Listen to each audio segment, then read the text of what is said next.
Hello students, welcome to our YouTube session. So students, आज के इस वीडियो में हम देखेंगे most expected questions for your exam.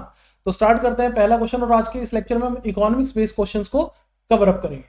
तो ये हमारा वीकली शेड्यूल चल रहा है, जिसको आप फॉलो कर सकते हो अपने हिमाचल के बाकी एग्जाम्स को प्रिपेयर करने के लिए, जहां पर सुबह की शुरुआत डेली 10 MCQ के साथ होती है और शाम को हमारे पास 9 बजे यूट्यूब का एक हमारे पास शॉर्ट वीडियो भी जाता है। चलिए जी, तो पहला क्वेश्चन हमारे पास, what is the main industry of MENA region of the world? तो दैट इज पेट्रोलियम। अब मीना की जब हम बात करते हैं, so that is refers to the Middle East and North African region. आपको बता दो, वर्ल्ड का ज्यादातर कच्चा तेल जो है वो मिडल ईस्ट से आता है या नॉर्थ अफ्रीकन एरिया से आता है, जैसे नाइजीरिया और बाकी जो कंट्रीज हो गई यहां से आता है। तो ये इसी वजह से रेफर इसको किया जाता है मीना। आपको ये भी पता होना चाहिए कि वर्ल्ड में जो सबसे बड़ी ऑयल प्रोड्यूसिंग ऑर्गेनाइजेशन है वो है ओपेक। ये ऑयल प्रोड्यूसिंग कंट्रीज का ग्रुप है, that is organisation of petroleum exporting countries, जिसका हेडक्वार्टर आपको देखने को मिलेगा वियना ऑस्ट्रिया में। ठीक है, जिसका हेडक्वार्टर आपको देखने को मिलेगा वियना ऑस्ट्रिया में। चलिए जी, आगे चलते हैं नेक्स्ट क्वेश्चन की तरफ। सो नेक्स्ट क्वेश्चन हमारे पास, which of the following plants is the first shore based steel plant in India? Steel plant, steel India की एक कोर इंडस्ट्री में से एक है। दुर्गापुर स्टील प्लांट एक बहुत ही फेमस स्टील प्लांट है जो वेस्ट बंगाल में, लेकिन इसका correct answer option number D Visakhapatnam है। सो विशाखापट्टनम स्टील प्लांट जो है वो इंडिया का पहला एक शोर बेस्ड स्टील प्लांट था, जो 33,000 एकड़ के एक बहुत बड़े एरिया में सिचुएटेड है। स्टील की अगर हम बात करें, स्टील बनाने के लिए आपको आयरन की रिक्वायरमेंट होती है, तो इंडिया में आयरन बहुत बड़े लेवल पे अवेलेबल है। So that's why India is one of the biggest exporter of steel in the world. और विशाखापट्टनम स्टील प्लांट जो कि आंध्र प्रदेश में है, एक हमारे पास शोर बेस्ड स्टील प्लांट है।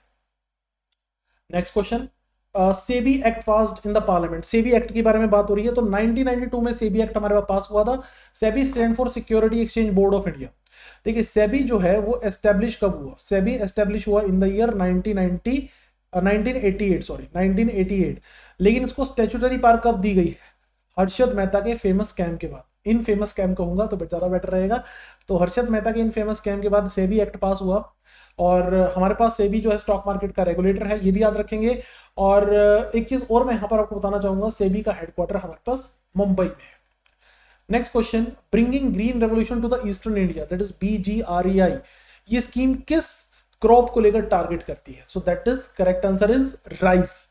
तो देखिए, अगर हम बात करें कौन से एरियाज में राइस प्रोडक्शन को लेकर ये टारगेट करती है, उससे पहले आप ये याद रखेंगे कि नॉर्मन बोरलैग, ठीक है, ये USA के एक एग्रीकल्चर साइंटिस्ट थे। He is known to be father of green revolution throughout the world. Green revolution के फादर कंसिडर किया जाता है पूरे वर्ल्ड में। USA से थे ये। और इंडिया में हमारे पास MS स्वामीनाथन को कंसिडर किया जाता है फादर ऑफ ग्रीन रेवोल्यूशन। याद रखेंगे, इंडिया में कंसिडर किया जाता है MS स्वामीनाथन को father of green revolution. So इसका मेन टारगेट कौन सी स्टेट थी? असम, वेस्ट बंगाल, उड़ीसा, बिहार, झारखंड। इन एरियाज में राइस कल्टीवेशन को बढ़ावा देना, that is the ultimate target. Next हमारे पास student, which is not a feature of mixed economy. So mixed economy में हमारे पास गवर्नमेंट और प्राइवेट सेक्टर मिलकर काम करता है। तो ये option D open trade. Open trade की अगर मैं बात करूं, open trade is not a feature of the mixed economy.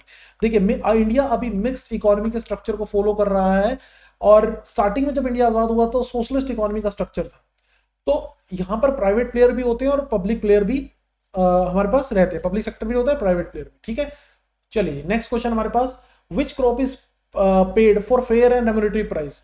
किस क्रॉप को लेकर? तो शुगर केन को लेकर होता है FRP, fair and remunerative price. और ये बहुत इंपॉर्टेंट क्रॉप है, क्योंकि शुगर एक बहुत इंपॉर्टेंट इंडिया में प्रोडक्ट है। लास्ट ईयर के अकॉर्डिंग भारत में सबसे ज्यादा शुगर महाराष्ट्र ने प्रोड्यूस की। वर्ल्ड वाइड सबसे ज्यादा शुगर ब्राजील की तरफ से हमारे पास देखने को मिलती है। तो करेक्ट आंसर है ऑप्शन नंबर ए है। शुगर केन के बारे में बात करें तो यूपी और महाराष्ट्र सबसे बड़े शुगर केन प्रोड्यूसर कंसिडर किए जाते हैं। तो इसके लिए हमारे पास फेयर एंड रेम्यूनरेटरी प्राइस जो है वो यूज किया जाता है। ठीक है, नेक्स्ट क्वेश्चन हमारे पास, which of the following industry known to be the sunrising industry? अब सनराइजिंग इंडस्ट्री के बारे में जब मैं बात करता हूं बच्चे, ध्यान से सुनिएगा। सनराइजिंग इंडस्ट्री के बारे में, ये वो सेक्टर्स होते हैं जो फ्यूचर कैपेसिटी रखते हैं बहुत तेजी से ग्रो करने। तो देखिए, ध्यान सुनिएगा, स्पेस टूरिज्म इसमें हमारे पास कंसिडर किया जाएगा एज अ सनराइजिंग इंडस्ट्री। तो सनराइजिंग इंडस्ट्री के बारे में कहा जाता है कि जो बहुत तेजी से ग्रो कर रहे हैं और फ्यूचर में बहुत इंपॉर्टेंट इंडस्ट्री बन जाएंगे। जैसे कि एग्जांपल लीजिए, hydrogen fuel production, chemical industry, food processing industry, space tourism, online, हमारे पास और भी कई सारे प्रोडक्ट्स। तो ये सब चीजें जो है वो सनराइज इंडस्ट्री में आती है। आईटी को भी, इंफॉर्मेशन टेक्नोलॉजी को भी कुछ समय पहले तक या अभी भी कई जगह सनराइज इंडस्ट्री कैटेगरी में रखा जाता है, क्योंकि इंफॉर्मेशन टेक्नोलॉजी आज भी बहुत इंपॉर्टेंट है और फ्यूचर के पॉइंट ऑफ व्यू से बात करें तो और ज्यादा इंपॉर्टेंट हमारे पास ये इंडस्ट्री जो है वो बनती जा रही है। नेक्स्ट क्वेश्चन हमारे पास, नेक्स्ट क्वेश्चन है when was the first industrial policy of India launch. देखिए इंडस्ट्रियल पॉलिसी की बात की जा रही है, ऑल्दो सेकंड 5 ईयर प्लान में हमारे पास इंडस्ट्री के ऊपर फोकस किया गया था, लेकिन पहली इंडस्ट्रियल पॉलिसी 1948 में ही लॉन्च की जा चुकी थी। तो अगर हम बात करें 1948 में इंडिपेंडेंस के बाद लॉन्च की गई थी पहली इंडस्ट्रियल पॉलिसी, जिसका मेन फोकस था हमारे पास इकोनॉमी के ऊपर फोकस किया जाए। हाँ जी क्लियर, इसका मेन टारगेट था इकोनॉमी के ऊपर किसी ना किसी तरह से फोकस किया जाए। सो ये चीज आप याद रखेंगे, 1948 के इमीडिएटली बाद ही हमने 1948 में इंडिपेंडेंस के इमीडिएटली बाद ही हमने इसको लॉन्च कर दिया था। नेक्स्ट क्वेश्चन हमारे पास स्टूडेंट, फर्स्ट 5 ईयर प्लान जो है इंडिया का वो किसके ऊपर बेस्ड था।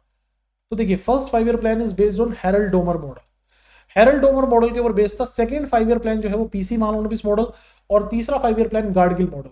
तो ये जो आपको सीक्वेंस दिखाई दे रहा है वो फर्स्ट 3 5 ईयर प्लान का सीक्वेंस है। हमने 5 ईयर प्लानिंग का जो कंसेप्ट था वो यूएसएसआर से बोरो किया था और इंडिया में कुल 12 पंचवर्षीय योजना जो है अब तक चलाई गई हैं। अब भारत में 5 ईयर प्लानिंग नहीं चलती क्योंकि प्लानिंग कमीशन की जगह आ चुका है नीति आयोग।